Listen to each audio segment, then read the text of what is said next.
Que alegria estarmos juntos de novo. Vamos meditar mais uma vez na Carta que Mudou o Mundo, a nossa 26ª mensagem, né, com um título meio inusitado, que fala sobre a verdadeira escravidão.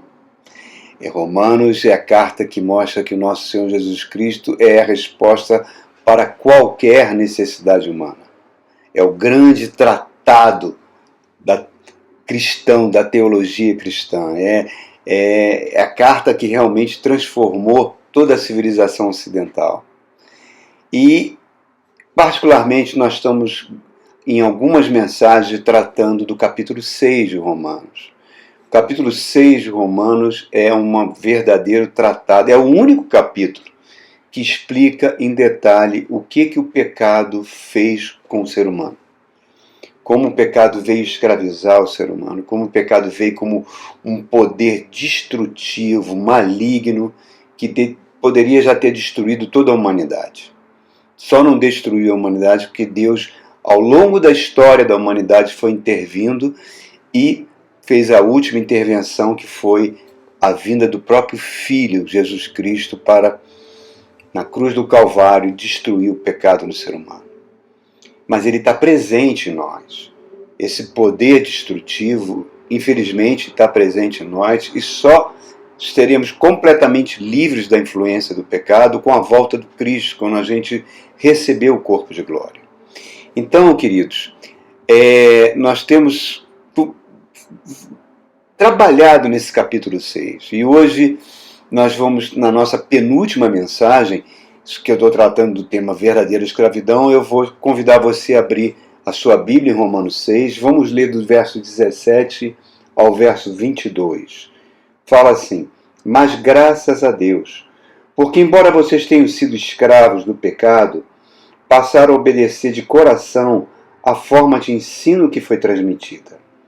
Vocês foram libertados do pecado e tornaram-se escravos da justiça. Falo isso em termos humanos, por causa das suas limitações humanas. Assim como vocês ofereceram os membros dos seus corpos em escravidão à impureza e à maldade que leva à maldade, ofereçam-nos agora em escravidão à justiça que leva à santidade. Quando vocês eram escravos do pecado, estavam livres da justiça. Que fruto, então, das coisas das quais agora vocês se envergonham? Que fruto colheram?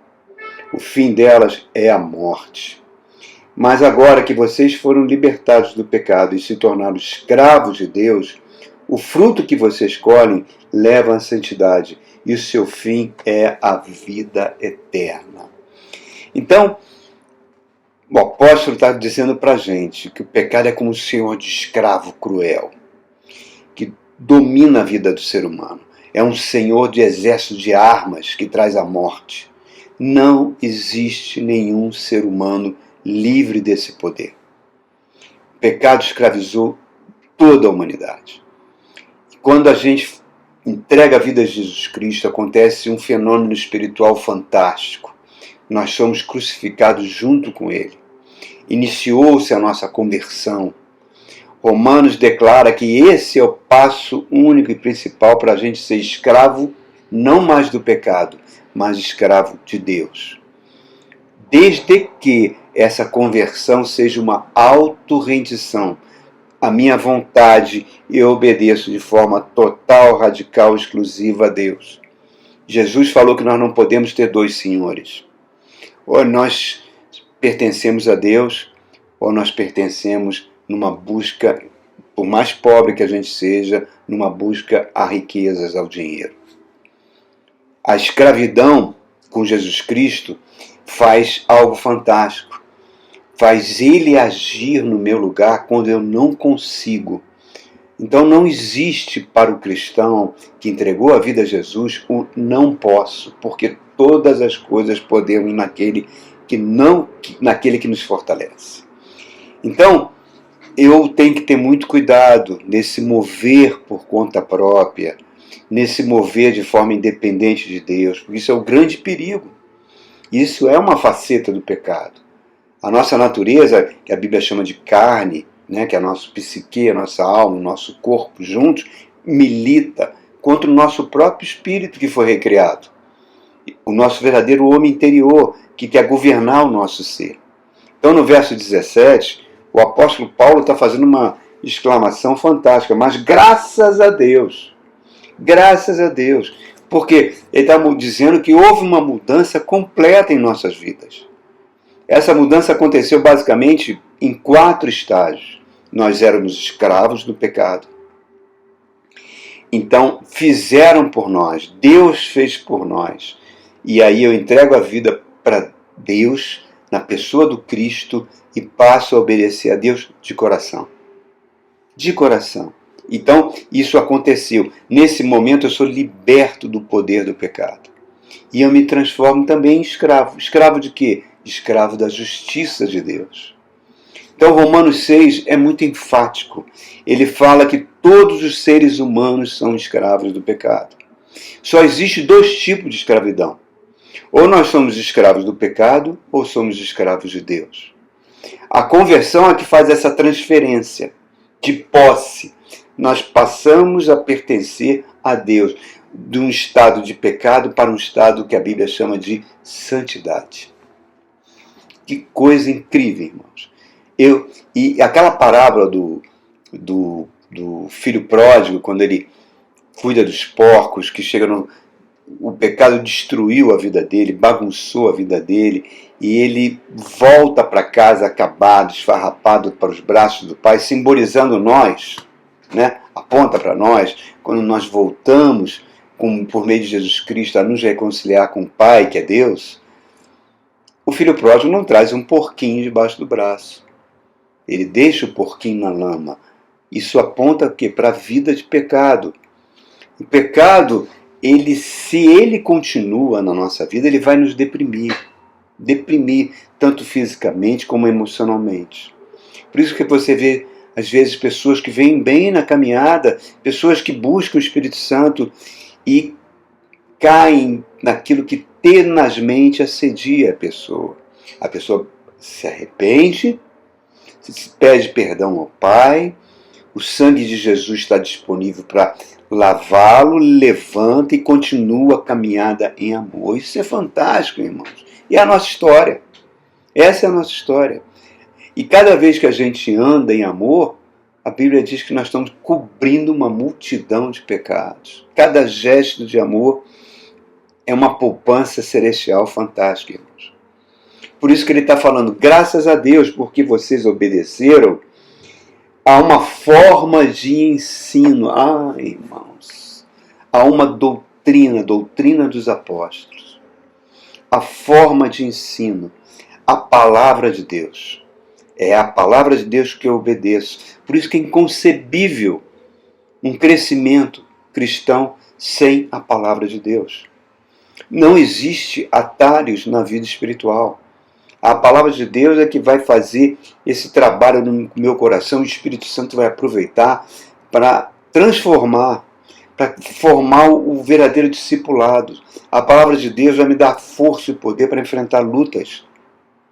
Então às vezes a gente vê, não, sem nenhuma crítica, né? Pessoas que se acham muito pentecostais, entre aspas, e que fazem muito barulho nos seus cultos. Barulho não significa nada, irmãos.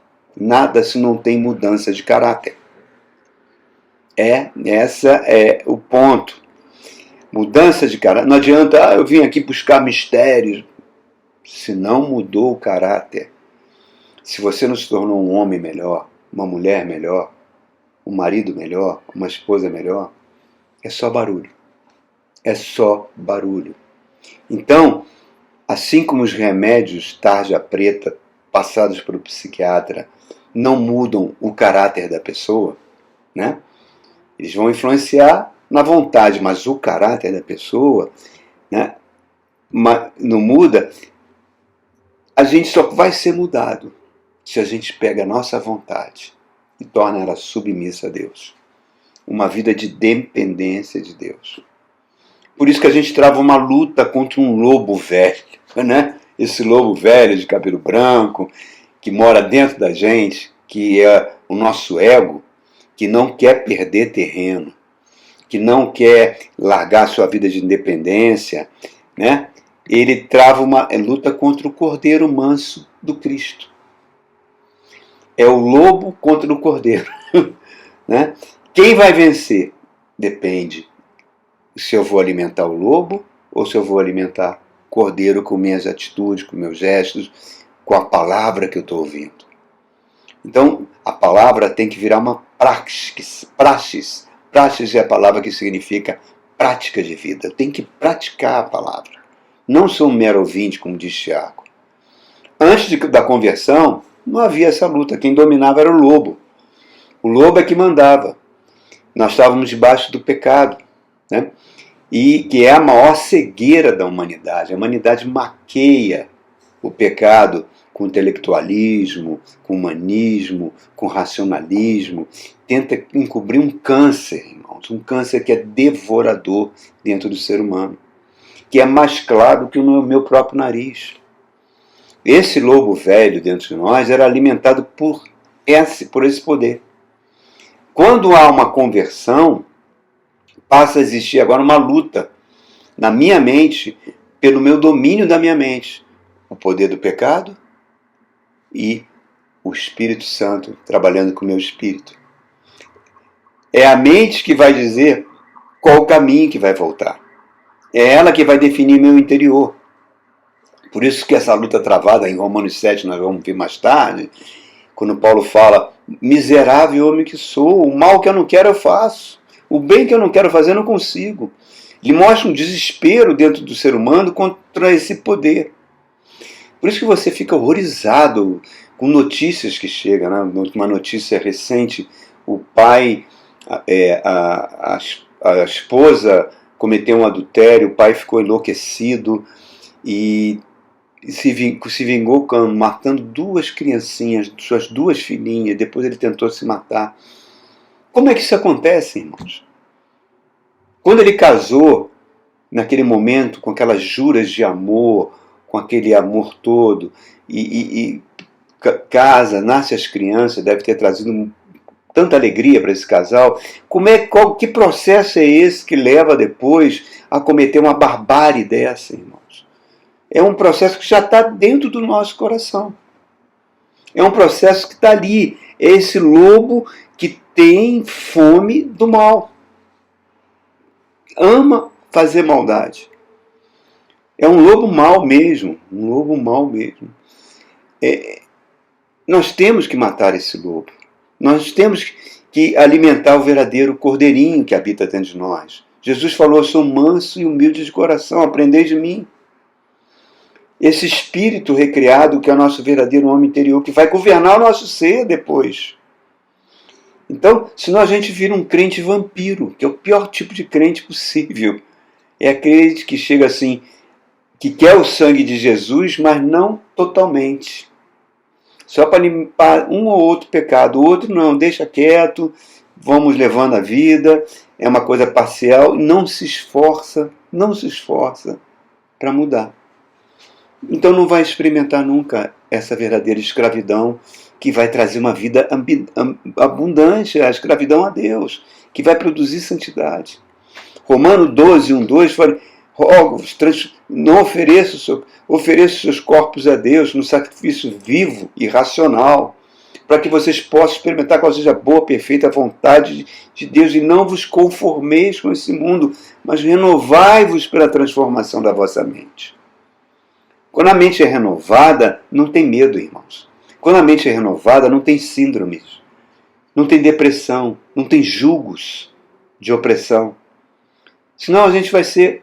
A Bíblia fala que se a gente não fizer isso, nós vamos ser um menino levado para um lado para o outro por vento de doutrinas, pela artimanha dos homens, pelos lobos devoradores que querem só saquear a pessoa e não pensam na alma da pessoa.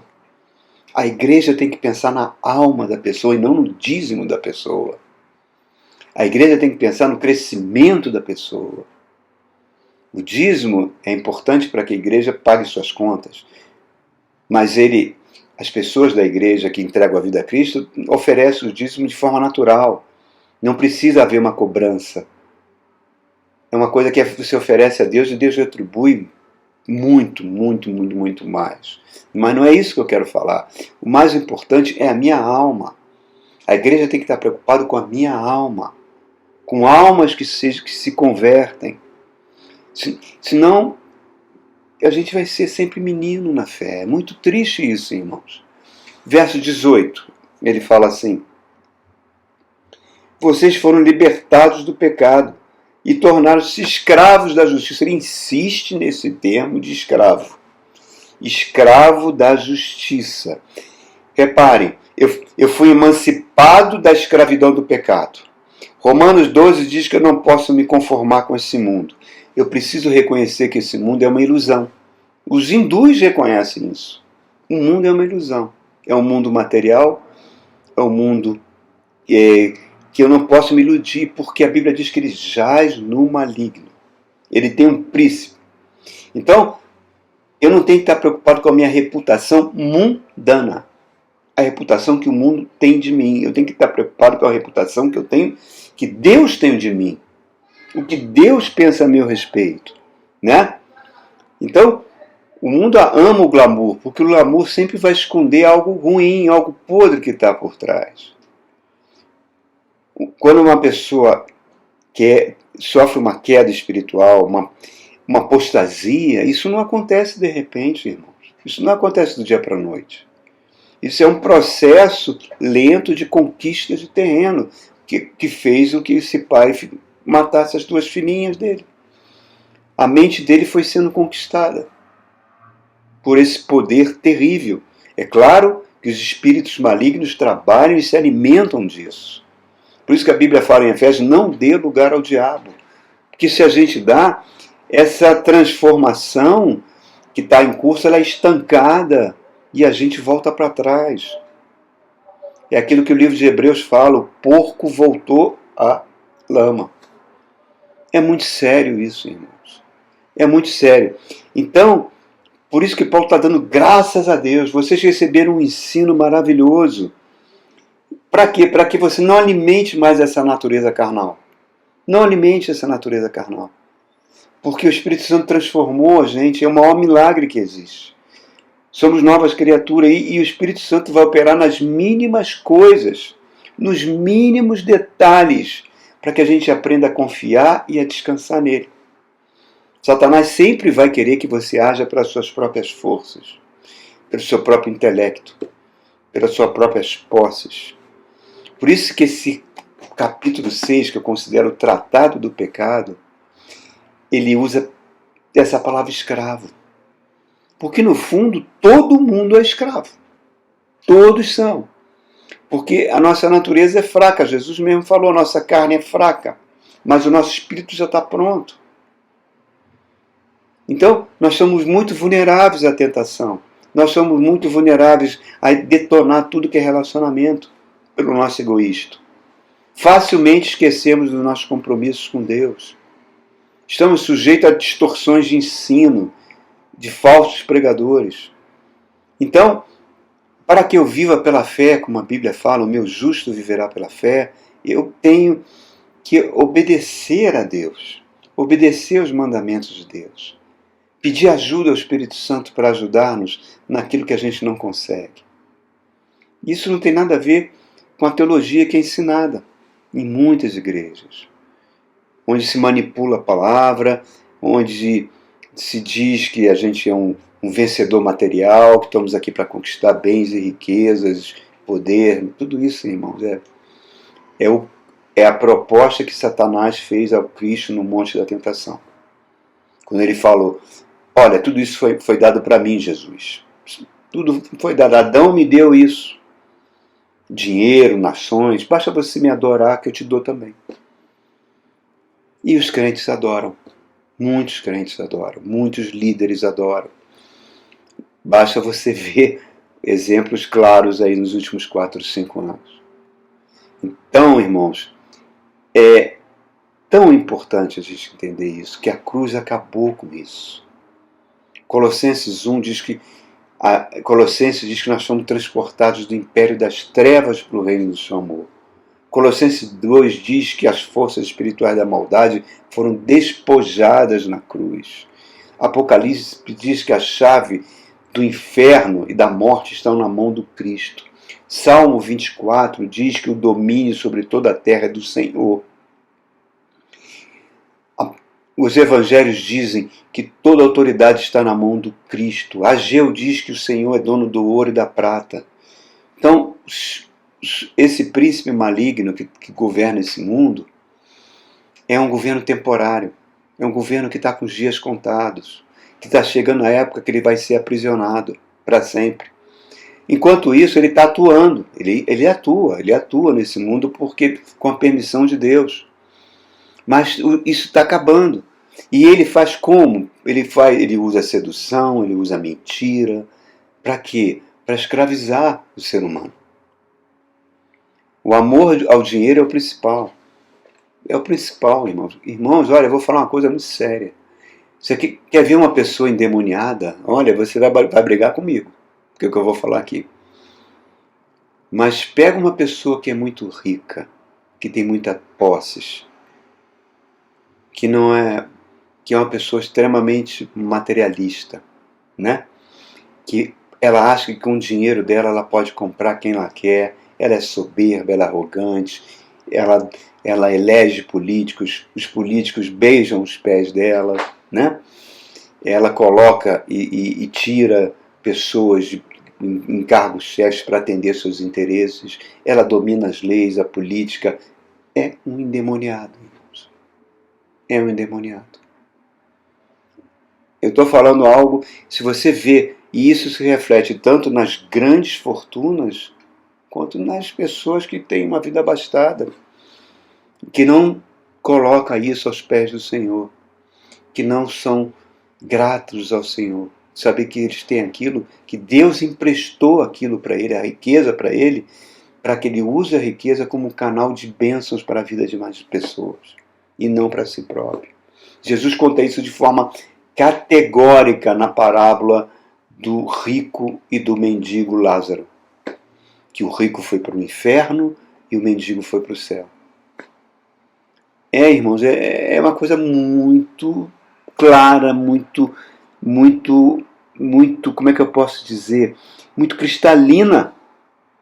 É só você olhar as negociatas que tem no Congresso Nacional, nas emendas parlamentares, onde dinheiro público é desviado de forma vergonhosa, que poderia atender tanta gente, dando educação, saúde, hospitais, escolas tops, universidades. Mas, infelizmente, não é assim. Não é assim. Por quê? Porque um príncipe domina esse mundo, um demônio domina a mente dessas pessoas. Então, irmãos, eu como cristão, e por isso que eu estou falando, eu não posso ser um alvo fácil disso. Porque o ensino da palavra, graças a Deus pela forma de ensino que foi ministrada, Paulo falou para nós, está falando aí. O judeu dá muita importância ao ensino bíblico.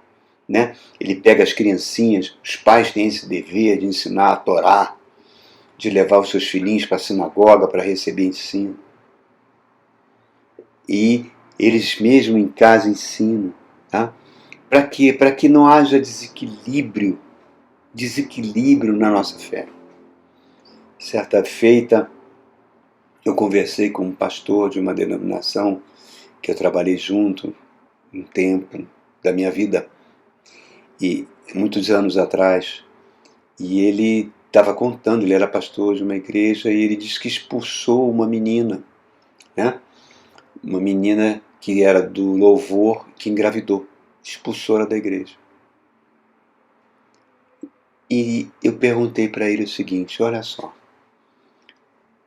você pega uma menina que cometeu um deslize, que cometeu um pecado, e trata dessa forma, e a sua denominação está fazendo cartão de crédito com o nome da igreja. Fez uma associação com uma determinada bandeira de cartão de crédito, colocando o nome da igreja para que as pessoas tenham o cartão de crédito daquela bandeira. O cartão de crédito é um perigo, irmãos. Ele pode ser muito bom, mas ele pode ser uma fonte de destruição, de endividamento da família. Isso, na cabeça dos líderes daquela denominação, não é importante, é uma coisa que eles consideravam bênção. Agora, uma menina engravidar por uma falha, por uma sedução, e ser expulsa, irmãos, é de uma incoerência assustadora, é um anti-evangelho. É a única palavra que eu posso falar, é um anti-evangelho. É uma religiosidade carnal. Por isso que o evangelho de João chama Jesus o verbo, a palavra que se fez carne. Porque na palavra de Deus, se você segue os evangelhos, se você segue o ensino do Cristo, se você estuda as parábolas do Cristo, né? Esse método revolucionário que ele usou de ensino, que nenhum mestre de Israel conseguiu ensinar daquela fórmula, ele era a própria Torá encarnada. Ele refletia o amor, os mestres da lei conheciam a lei, mas não viviam. Cristo revolucionou o ensino. E até o primeiro milagre dele foi numa festa. Transformou água em vinho. E eu vi uma igreja grande, internacional, na televisão, que está em vários países, o pastor dizendo que ele transformou em suco de uva, que ele não poderia ter transformado em vinho. Porque o vinho leva à dissolução. Que Cristo... Então ele chega ao ponto de interpretar o milagre dentro de um legalismo horroroso, irmãos. Ele transformou em vinho. Porque se faltasse vinho naquele local, aquela família o noivo seria considerado como incapaz para sustentar aquela noiva. E o mestre de sala falou: você guardou o melhor vinho. Por que a gente distorce com nossa pseudo-santidade os evangelhos, irmãos, as palavras do Cristo? É uma forma de blasfêmia isso, irmãos. Então, Paulo está falando, graças a Deus, pela forma de ensino, vocês se tornaram escravos de Deus. Verso 19, ele fala assim: falo isso em termos humanos, por causa das suas limitações humanas, assim como vocês ofereceram os membros dos seus corpos em escravidão à impureza e à maldade que leva à maldade, ofereçam-nos agora em escravidão à justiça que leva à santidade. Olha que coisa fantástica. Fantástico, fantástico. Contrastando dois tipos de escravidão. Uma leva à degeneração, uma leva à morte, e a outra vai melhorando a gente como seres humanos em passos de fé. Quantas curas, quantos livramentos a gente recebe de Deus e a gente nem sabe, irmão. Quantas vezes a gente está em situações onde não existe solução humana e a gente só pode falar baixinho: Jesus, por favor, me ajuda. E a gente descansa, sem murmurar por estar passando aquela crise, sabendo que a solução vai vir. Não, vocês ofereceram seus membros à escravidão do pecado, agora acabou isso, irmãos. A impureza, a maldade, acabou. Ofereço agora a justiça que leva à santidade. É uma analogia vergonhosa do processo de degeneração moral contra um glorioso processo de transformação moral. O Atmani conta uma história de um amigo dele chinês que era viciado em pôquer. Viciado. Ganhava e perdia muito dinheiro. E um dia ele entrega a vida a Jesus. E os colegas de pôquer vieram falar com ele: capaz, você nunca mais apareceu nas rodas de pôquer, vamos lá hoje à noite, vai ter uma grande aposta. E ele pegou as duas mãos dele e falou assim: ó, essas mãos agora não pertencem mais a mim. Essas mãos agora são do Senhor Jesus. Eu não posso mais fazer isso. Olha que coisa fantástica, irmãos. Olha que entrega fantástica de santidade. Santidade é o melhor estado de alma que a gente pode experimentar, irmão. Porque ela me livra de jugo dos homens, jugo de falsos ensinos, jugo espirituais malignos. É uma completa dependência de Deus. A liberdade cristã, irmão, nunca é uma licença para uma libertinagem. Tem limites, impõe limites. E qual é o segredo? O segredo é muito simples. 1 Coríntios 10. buscar sempre o bem-estar do outro. Se eu vou fazer algo que a minha consciência não me acusa, mas se algo que eu fizer trazer opressão para o irmãozinho que está chegando agora na fé, eu vou cercear a minha liberdade para não ofender o outro. Olha que coisa, isso é cristianismo, querido. É bom demais, é bom demais. Vamos terminar aqui, versos 20 e 21, fala assim, verso 20 e 21. Quando vocês eram escravos do pecado, estavam livres da justiça. O que vocês escolheram? Que fruto?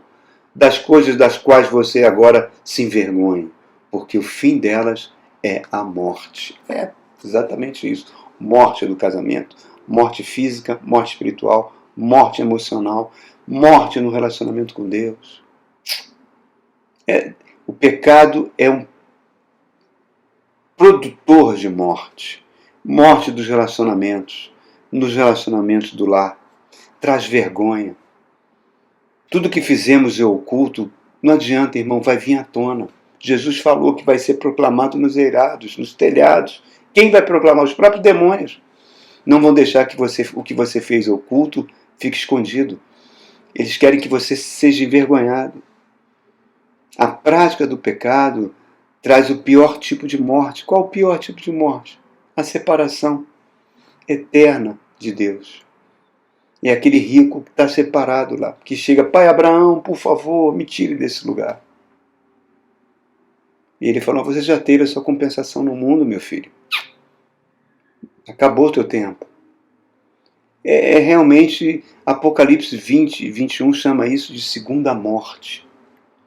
E terminando aqui essa mensagem, irmão, verso 22 fala assim, mas agora que vocês foram libertados do pecado, e se tornaram escravos de Deus, o fruto que vocês colhem agora leva à santidade, e o seu fim é a vida eterna. Oh, glória! Glória a Deus! Glória! É a melhor maneira de a gente enxergar o processo de santificação é por meio dos frutos. Se eu estou me tornando uma pessoa mais bondosa, mais amorosa, mais paciente, menos rixosa, menos radical, menos polarizada, menos preconceituosa. Né? Se eu abraço a todos, porque a santidade no presente vai produzir vida eterna no final. Vida eterna com Deus, com comunhão com Deus. Não tem coisa melhor, irmãos? Não tem. É um paradoxo que ele está colocando aqui. Uma liberdade que é manifestada em morte e uma liberdade que manifesta numa escravidão a uma vida ressurreta. Irmãos, não tem comparação. Romanos 6 está declarando para a gente que a verdadeira escravidão é aquela que traz santidade, que é submissa com alegria, porque é de Deus. Por quê? Por quê? Vamos falar isso no próximo encontro, mas só antecipando, verso 23. Pois o salário do pecado é a morte, mas o dom gratuito de Deus é a vida eterna em Cristo Jesus, nosso Senhor. Nosso Senhor. Irmãos, coisa maravilhosa. Cada passo que você der em direção à palavra, em direção a Deus, quanta coisa boa você vai colher para você, para os seus filhos, para as pessoas que te cercam. Você será chamado reparador de brechas, amigo de Deus. Mais nada a declarar, irmãos. Nada é melhor do que isso. Até o nosso próximo encontro, quando nós vamos estar terminando esse tratado sobre o pecado de Romanos 6. Essa é a verdadeira escravidão. A escravidão à justiça que nos leva à santidade. Um grande abraço, querido. Fique com Deus.